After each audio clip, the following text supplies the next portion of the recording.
Hi hello ನಮಸ್ತೆ. ನೀವು ನೋಡ್ತಾ ಇದ್ದೀರಾ news today Kannada YouTube channel.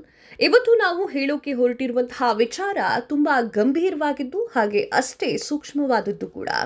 Soujanya ಹತ್ಯೆ ಕೇಸ್ನಿಂದ ರಾಜ್ಯದಾದ್ಯಂತ ಸುದ್ದಿಯಾಗಿದ್ದಂತಹ ನೇತ್ರಾವತಿಯ ನದಿಯ ತಟದ ಧಾರ್ಮಿಕ ಕ್ಷೇತ್ರ ಧರ್ಮಸ್ಥಳದಲ್ಲಿ ಸರಣಿ ಅತ್ಯಾಚಾರ, ಮಾರಣ ಹೋಮದ ಆರೋಪ ಕೇಳಿಬಂದಿದೆ.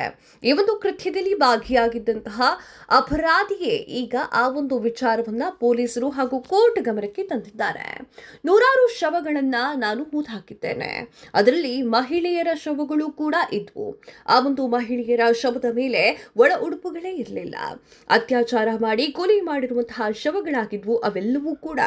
ಅಂತಹ ಹಲವು ಶವಗಳನ್ನ ನಾನು ಹೂತಾಕಿದ್ದೇನೆ. ನನಗೆ ಈಗ ಪಾಪ ಪ್ರಜ್ಞೆ ಕಾಡ್ತಾ ಇದೆ. ನಾನು ಎಲ್ಲಾ ಸತ್ಯವನ್ನ ಹೇಳ್ತಾ ಇದ್ದೇನೆ ಅಂತ ಹೇಳಿ ಧರ್ಮಸ್ಥಳದ ಮಾಜಿ ಪೌರ ಕಾರ್ಮಿಕರ ಮುಂದೆ ಬಂದಿದ್ದಾನೆ. 1995ರಿಂದ 2014ರವರೆಗೆ ಅನೇಕ ಕೊಲೆಗಳನ್ನ ಮಾಡಿರುವುದು ನನ್ನನ್ನ ಬಲಿಪಶು ಮಾಡಿಬಿಟ್ಟಿದ್ದಾರೆ. ಒತ್ತಾಯ ಪೂರ್ವಕವಾಗಿ ಮೃತದೇಹವನ್ನ ಹೂತು ಹಾಕುವಂತೆ ಮಾಡಿದ್ದಾರೆ. ಈ ಒಂದು ಆರೋಪಿಗಳು ಧರ್ಮಸ್ಥಳ ದೇವಸ್ಥಾನದ ಆಡಳಿತ ಮಂಡಳಿಗೆ ಸೇರಿದವರು ಅಂತ ಹೇಳಿ ಉಲ್ಲೇಖ ಕೂಡ ಮಾಡಲಾಗಿದೆ. ನಾನು ಜೀವನದಲ್ಲಿ ನೊಂದು ಹೋಗಿದ್ದೇನೆ. ಪಶ್ಚಾತ್ತಾಪದಿಂದ ಈಗ ದೂರು ದಾಖಲಿಸ್ತಾ ಇದ್ದೇನೆ. ಆ ಒಂದು ಕ್ರೂರ ಅಪರಾಧಗಳನ್ನ ವ್ಯವಸ್ಥಿತವಾಗಿ ಮುಚ್ಚಿ ಹಾಕಲಾಗಿದೆ ಅಂತ ಹೇಳಿದ್ದಾನೆ. ಪೊಲೀಸರಿಗೆ ದೂರು ನೀಡುವುದು ಮಾತ್ರವಲ್ಲ, ಜುಲೈ 11ರಂದು ಬೆಳ್ತಂಗಡಿಯ ಜೆಎಂಎಫ್ಸಿ ಕೋರ್ಟ್ಗೆ ಬಂದು ಈ ಬಗ್ಗೆ ಅಪರಿಚಿತ ವ್ಯಕ್ತಿ ಹೇಳಿಕೆಯನ್ನ ದಾಖಲಿಸಿದ್ದಾನೆ. ಕಪ್ಪು ಪಟ್ಟಿಯಲ್ಲಿ ಸಂಪೂರ್ಣವಾಗಿ ಕವರ್ ಮಾಡಿ ಆ ವ್ಯಕ್ತಿಯನ್ನ ಕೋರ್ಟ್ಗೆ ಕರೆತರಲಾಗಿತ್ತು.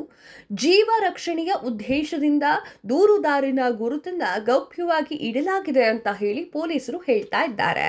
ದೂರುದಾರನ ಹೇಳಿಕೆ ದಾಖಲು ಬೆನ್ನಲ್ಲೇ ಇದೀಗ ಬೆಳ್ತಂಗಡಿ ಪೊಲೀಸರು ಅಸ್ಥಿಪಂಜರಗಳ ಅವಶೇಷಗಳನ್ನು ವಶಪಡಿಸಿಕೊಂಡಿದ್ದಾರೆ. ಧರ್ಮಸ್ಥಳ ಪ್ರಕರಣಕ್ಕೆ ಸಂಬಂಧಪಟ್ಟಂತೆ ದೂರಿನಲ್ಲಿ ಹೇಳಲಾಗಿರುವಂತೆ ಹೂತು ಹಾಕಿದ್ದಂತಹ ಅಸ್ಥಿಪಂಜರವೊಂದನ್ನ ಸಾಕ್ಷಿಯಂತೆ ಹೊರತೆಗೆಯಲಾಗಿದ್ದು ಅದನ್ನ ಬೆಳ್ತಂಗಡಿ ಪೊಲೀಸರಿಗೆ ಹಸ್ತಾಂತರ ಕೂಡ ಮಾಡಲಾಗಿದೆ. ಒಟ್ಟಿನಲ್ಲಿ ಹೇಳಬೇಕು ಅಂತಂದ್ರೆ ಧರ್ಮಸ್ಥಳದ ಈ ಒಂದು ಮಾರಣ ಹೋಮ ಪ್ರಕರಣ ಈಗ ರಾಷ್ಟ್ರ ಮಟ್ಟದಲ್ಲಿ ಸದ್ದನ್ನ ಮಾಡ್ತಾ ಇದೆ. ದೂರುದಾರ ತಾನು ಶವವನ್ನ ಹೂತಾಕಿರುವಂತಹ ಸ್ಥಳಗಳನ್ನ ತೋರಿಸುವುದಾಗಿ ಹೇಳಿದ್ದಾನೆ. ಪೊಲೀಸರು ಆದಷ್ಟು ಬೇಗ ಆತ ಹೇಳಿದಂತಹ ಸ್ಥಳಗಳಲ್ಲಿ ಮೃತದೇಹ ಇದೆಯಾ ಇಲ್ವಾ, ಒಂದು ವೇಳೆ ಇದ್ರೆ ಅದು ಯಾರದ್ದು ಅಂತ ಹೇಳಿ ಪತ್ತೆಯನ್ನ ಹಚ್ಚಬೇಕಾಗಿದೆ. ಸದ್ಯ ಈಗ ಕೇಳಿ ಬಂದಿರುವಂತಹ ಆರೋಪಗಳಿಂದ ಧರ್ಮಸ್ಥಳದ ಲಕ್ಷಾಂತರ ಭಕ್ತರು ಗೊಂದಲಕ್ಕೆ ಸಿಲುಕಿದ್ದಾರೆ.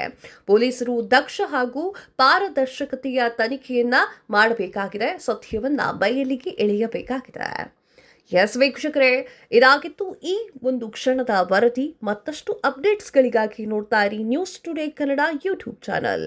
ಸಬ್ಸ್ಕ್ರೈಬ್ ಮಾಡಿ ಹಾಗೆ ಶೇರ್ ಮಾಡಿ. ಧನ್ಯವಾದಗಳು.